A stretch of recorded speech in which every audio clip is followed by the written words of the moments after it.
Well, hello, friends, followers, fishermen, fisher gals. Hope everybody's staying warm. At least all of us that live in the Midwest, and I suppose those in California and Arizona are enjoying some sunshine and nice weather right now. But boy, we sure are not. So, Mike McFarland here, going to give you a rundown. This is going to be a special rundown. This is one of those rundowns that Mark Pack would always say, you know where the best place to catch them, right? Where's that? You see, best place to fish from this week is from your couch, no doubt, all right? Unless you're a diehard. I used to be when I was young. I'm staying nice and cozy warm right here in my garage. I'm going to give you a little bit of rundown just to keep up with what's going on in the lake. It's still important to know. So let's talk about the lake just a little bit. Lake levels have been kind of weird as of from Monday through today. We actually had the lake come up. Nothing that you could even measure, just a hundredth of a point. And that's probably maybe they closed the gates or something and stopped the rate of flow. There's always some flow in the creeks, but we've had no rain, no precipitation or anything. Nothing substantial to change it. And then something opened right back up because by the end of the week, we started dropping again.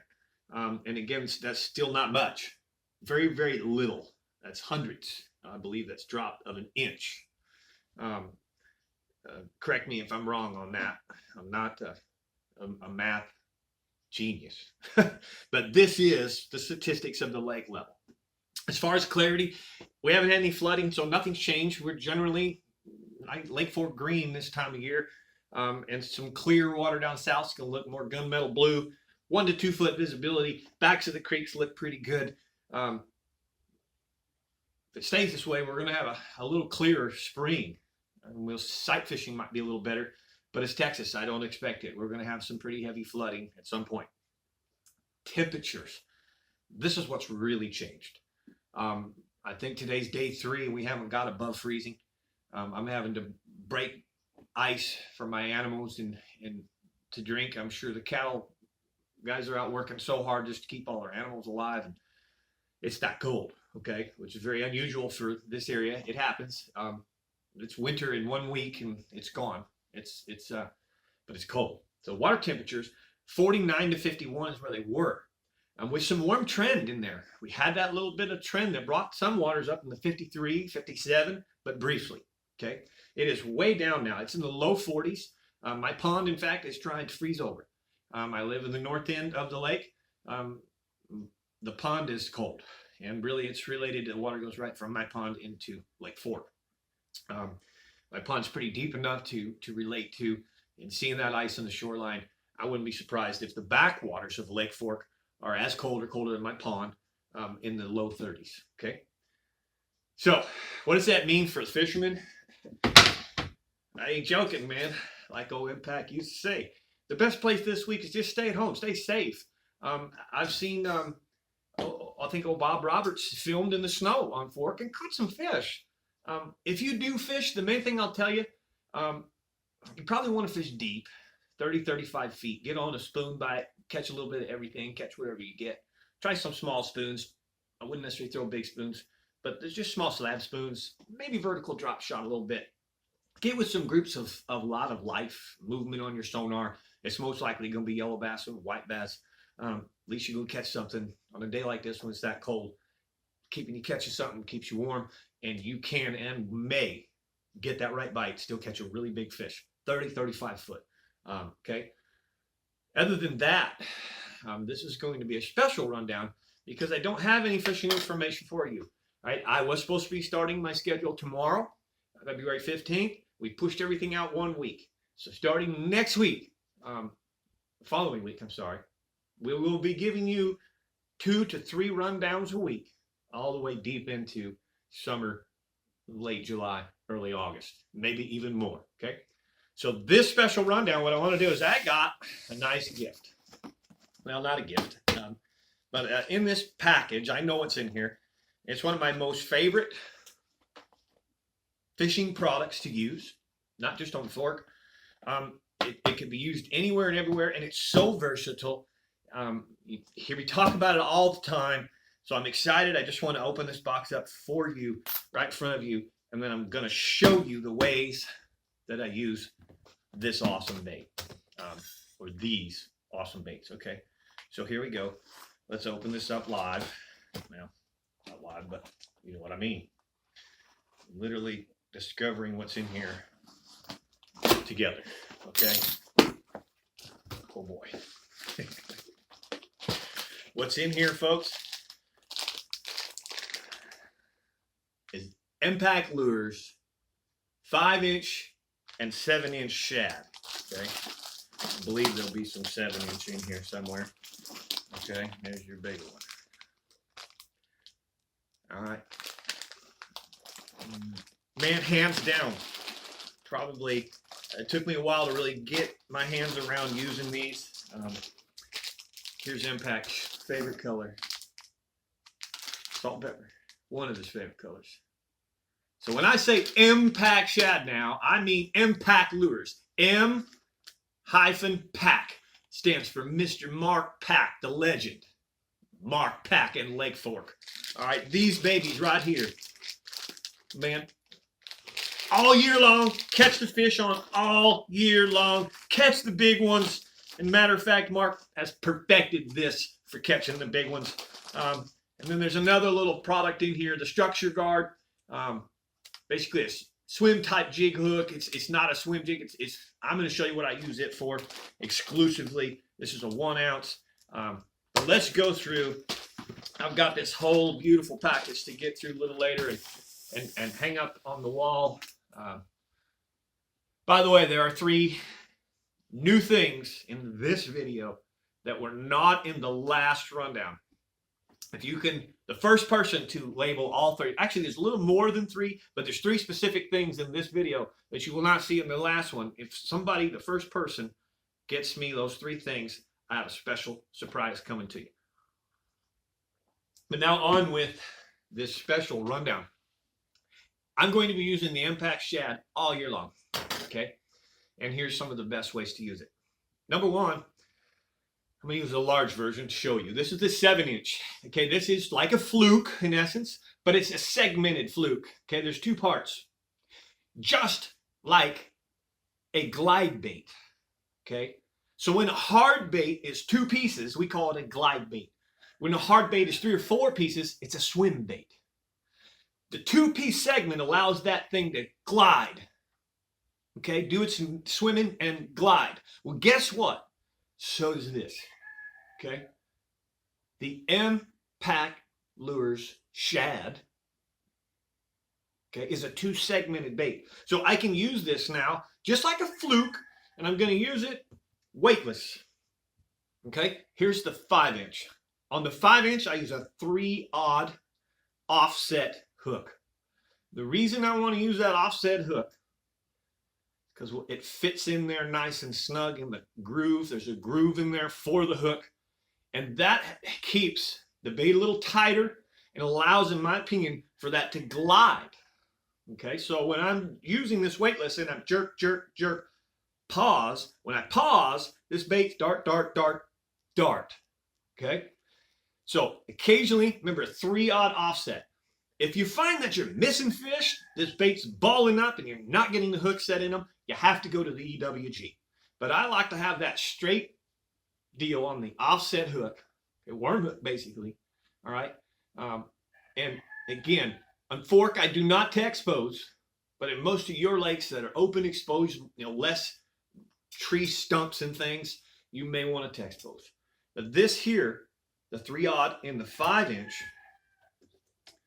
and then you're going to go with a 5-odd or 6-odd even, and a 7-inch, okay? And again, now I find with the 7-inch more often than not, I have to go to an EWG. There's a lot more plastic here. It tends to ball up, and if they're really not eating it deep, then I tend to have to go to that EWG. But this right here is deadly. Deadly, deadly, deadly on Lake Fork for the giants.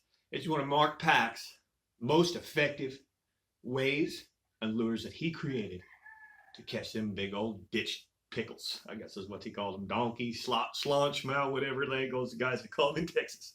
But biggins, baby, biggins, I promise. Okay, so that's one way. Just like flute, you can see how that thing, man, look at the light. It's just, man, it's so awesome. So awesome. Okay, soft plastic fish eats it, holds it, swims away. Another really, really cool technique. I know y'all love done chatterbaits. Most of the chatterbaits, people are using paddle tails and all different kinds of trailers they're beginning to experiment with. Well, I love to use an impact shad. The 5-inch impact shad sometimes, or the big one. If I want to bulk it up, I'm going to use the big one. Now I'm going to cut the head off the big one so it's a little shorter. I don't want that extra long tail. So I'm going to cut it down a little bit, halfway into the body, but it's going to give me a little bit of that bulky body on the chatterbait. Generally, I'm going to use the 5-inch, okay, like I'll show you here. And I'll use the whole bait. I don't need to cut nothing off this 5-inch. I'm going to put it right on this trailer as a trailer, right on this chatterbait as a trailer.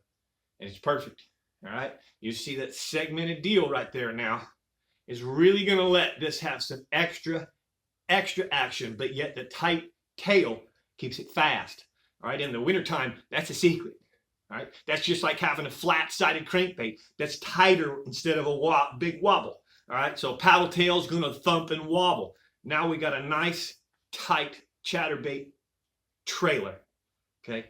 Impact shad, 5-inch. So awesome. So awesome.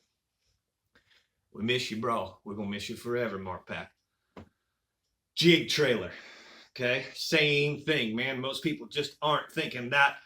This is an awesome, awesome jig trailer right here. I've used both the 5-inch and the 7-inch.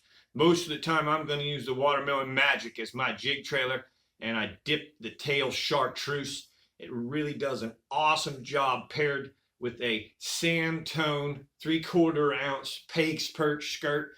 Man, I've got myself an awesome brim, a Lake Fork, Texas brim, and they eat it. The big ones eat it, okay? Something else that's Mark rarely talked about, but he would sometimes do a weighted version here. I mean, a weight list like this, but he'd add weights and fish it in deep water. How about this? The old swing head, a wobble head. Here's a wobble head, okay? So I'm going to run a 3/8 ounce to a 1/2 ounce wobble head, all right? Take the 7-inch impact shad on a wobble head and drag that through some of them deep shell beds. And hang on, I'm going to get your arm hurt, son. I promise. I can't wait to do this year. This is how I have caught some of the biggest fish on the lake on a swing head with an impact shad, 7-inch. Shh, I'm finally telling you something I probably should keep to myself. This I haven't done, and I'm going to this year. All right, Sandtone, Shaky Head. You hear me talk about it all the time. Okay, I throw a lot of trick worms. I throw a lot of big worms in the summer. I don't know why it didn't click, but this year I'm going to do the 7-inch impact shad.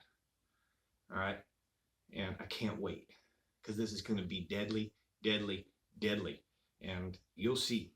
This is a ways away. This is going to be for those deep shell beds. This is going to be more like May, June, July. And Sandtone has released a 3/4 ounce stand-up football jig, or shaky head now. Sandtone 3/4 ounce stand-up football shaky head with the impact 7-inch. And you're going to see a lot of big fish caught out of McFarland Fishing boat this year. Okay, right there. All right. Last but not least, with the impact shad. This was probably the most used technique by Mark year-round. It's a very simple way. Anybody can do this, okay? Your wife can do this from the back of the boat. People call it dragging the old ball and chain. I don't mean your wife in the back of the boat, but it means a Carolina rig, okay? And so what the Carolina rig is I'm going to be quick. If you need to learn about a Carolina rig, Google it. But in this case, we're going to use first is on the line is a bobber stopper or a bead stopper type deal, okay? What we want that for is to stop the weight from sliding up the line, okay? See? So first thing is the bobber stopper. Then in the weight caliber, I'm going to run an egg sinker or tungsten, but I want usually 3/4 to 1 ounce. Okay. I prefer just a lead steel because tungsten is so expensive, and on fork we lose a lot of stuff, man. So 3/4 ounce egg sinker, then a bead. It doesn't necessarily be glass. If you're using tungsten, don't use glass because tungsten will blow up the glass. But in this case, it's plastic. There's still plastic bead, but main thing is that's to protect my knot. I'm going to tie a San Diego jam, a double San Diego jam. This is even making that knot bigger, bulkier. It's putting 2 lines through that 2-way swivel. Okay, that protects what's going to happen when I fish this bait, and I'll explain in a little bit. This is the part most people cannot really grasp. The leader. So usually I'm going to run 20, 25 pound main line. It doesn't have to be fluorocarbon on the main line. Use something cheaper, save yourself the money. It takes a lot of beating. So on the line, you're going to want some 20, 25 pound big game. In your leader, you need 15 to 20 pound fluorocarbon. Okay. So here's the key. I got super long arms. I reach from left to right. And it's typically about a 5-foot leader. Okay. I'm then going to take that impact 7-inch shad and tie it on, of course, at the very end of this. This gives me a huge, huge leader. Now, why would I want that big old leader? Look at that, how far that is. It's my arm length. It's a little over 5 feet. Okay, 5 feet is the key for me. And the reason I want that big leader like that is this. To me, this is not a ball and chain. The ball and chain, Carolina rig, that you drag. That's where it got its name, the ball and chain. Just dragging it. It's best when you drag lizards or appendage type baits that have swimming deals on them, like a brush hog or lizard. Okay, when you've got basically a weightless shad. Remember I talked about?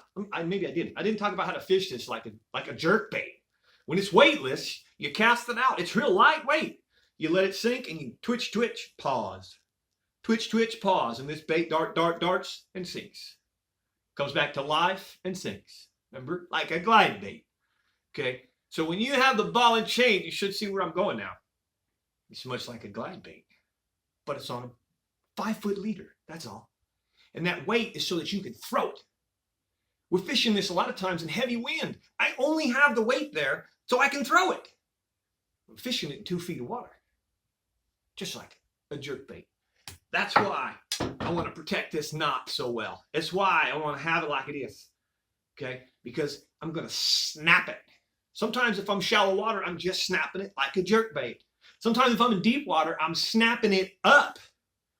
Okay? And with a 5-foot leader, you ever hear about somebody hopping a jig? Why do they do that? They hop the jig up off the bottom. The fish can see it from a distance. It's got time going back down. Okay? Well, the same thing. When I hop that Carolina rig ball and chain, the weight goes up first. The bait chases behind it. The weight falls, and now the weightless impact shad glides back down to the bottom. Hence, longer leader, longer glide, slower descent. Sometimes, when I'm really looking for a slow fall, I'm going to change to a light wire. I don't like it on Lake Fork because we have to then play the hook, play the fish, and they'll straighten the hook. Okay? The heavy gauge, I can bring them home, get them out of the wood, get them out of the brush, up and out. But sometimes I want that thing to just almost hover, just like a jerkbait. So the old ball and chain was Mark Pack's favorite to let the clients use because it was so effective and it was so easy to throw and even easier to work. And it caught the big ones year round. So, man, that's why I got a whole box full of these goodies because I'm staged and prepped for this year. Go to work. If you're fishing on my boat, if you fish with me, you've already know it. You've already seen how much I depend on it. As a fishing guide, that is one of my greatest commodities. M-Pack lures. 5-inch shad. 7-inch shad. This is not a commercial. It's a testimony. Okay, newest thing. 316 makes a lot of awesome swim baits. The best in the nation. Okay. Tried, true, perfected, been in business for 20 years. It's the bomb, man. That's all there is to it. Just like the evergreen jackhammer is special and it catches the fish.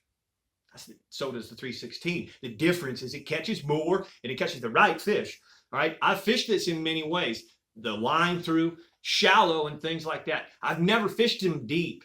316 does make a solid body bait. Okay. They also make some hollow body baits, but generally I'm going to take this solid body bait and I rig it, with like a beast belly weighted deal. And I've just never really got confidence with that. So something I'm going to do new this year. And this was another one of my great friend Mark Pack's inventions. The structure guard. This is pretty unique. I'm going to take this one right out of the package. This is a 1 ounce impact structure guard. I'm going to use it for these big swim baits. Solid body 316. What this is, this little rubber guard right here comes out of the elastic holder. Okay. What you're going to do is you're going to actually take that elastic holder off of there first to put your bait on. I'm then going to thread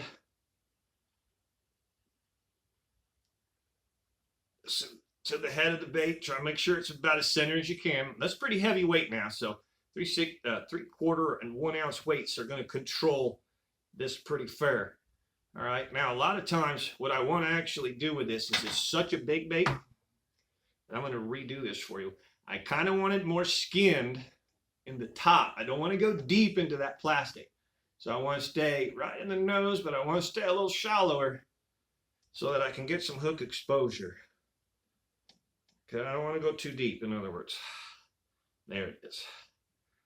All right, I tend to throw this through some nasty stuff, and I definitely am going to be bouncing this a lot in a lot of shell beds. That's what I haven't done. It's got a nice belly for it, okay? It's going to swim and bounce through those really nice. But once you got it on there, okay, you take that little elastic band, I need my glasses,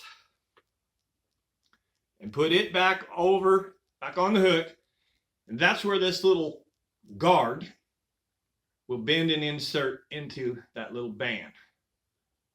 And this is the only thing that you have to kind of watch regularly,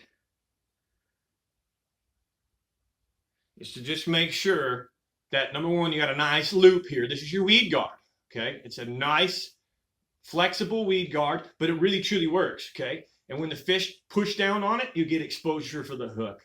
But it helps push past the structure that we're going to throw this through, the stumps, the laydowns, the brush piles. But I cannot wait to do this right here. I watched Mark Pack for the last 7 or 8 years throw this. And I was aware of what he was doing.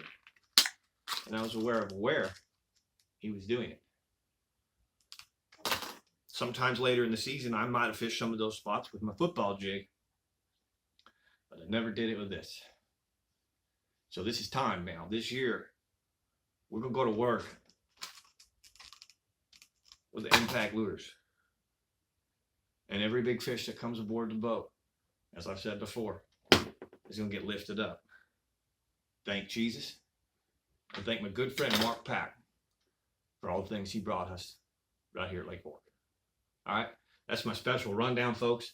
I really hope you enjoyed it. I enjoyed delivering this one. Came from the heart. Here's a little lighter version too, by the way. This is a 1/2 ounce. Smaller. This is the 316 minnow. But we're going to catch a lot of big fish on this stuff. Can't wait. Listen, March is absolutely full. No dates available. April only has a few more. April is when we're going to be doing most of this stuff, the big swim bait stuff. Holler at me if you want to get on that schedule. If you enjoyed this, give me the likes, comment below. If you're already using impact lures, thank you. If you're not, I highly suggest that you look into it. Impactlures.com. It's here to stay, and it's been around a while, and it's proven itself. So I thank y'all for watching. Don't forget to subscribe. If you have not subscribed, please subscribe to my channel. 2021 has a lot of really awesome things coming. There's new products, new sponsors, and who knows how many big fish are going to be caught. I want you to see those. So don't forget to subscribe. I'm going to close you with this last thing. As you notice, things have changed. New backdrop. That is not one of the 3 things that I'm asking you to notate anyways. New backdrop, but you see the shelf right here. All right. Starting as of March, okay? I've got one for January, but starting as of March, I'm going to be placing the Big Fish of the Month picture up on the shelf. I do have one for January coming, and that was a 7-pound, 10-ounce caught with Andrew, I believe. February, we haven't been fishing yet at all. So I hope I have the last week of the month, hope to put a big fish picture on there. Well, the biggest fish of the month. So if it ends up only being a 3 or 4 pounder, or if we zero, you won't see a February picture up there. You see where I'm going. Anyways, enough rambling, enough with the rundown. I appreciate y'all. Thank you so much for watching. I'm Mike McFarland, the Lake Fork Guide. Happy Valentine's Day.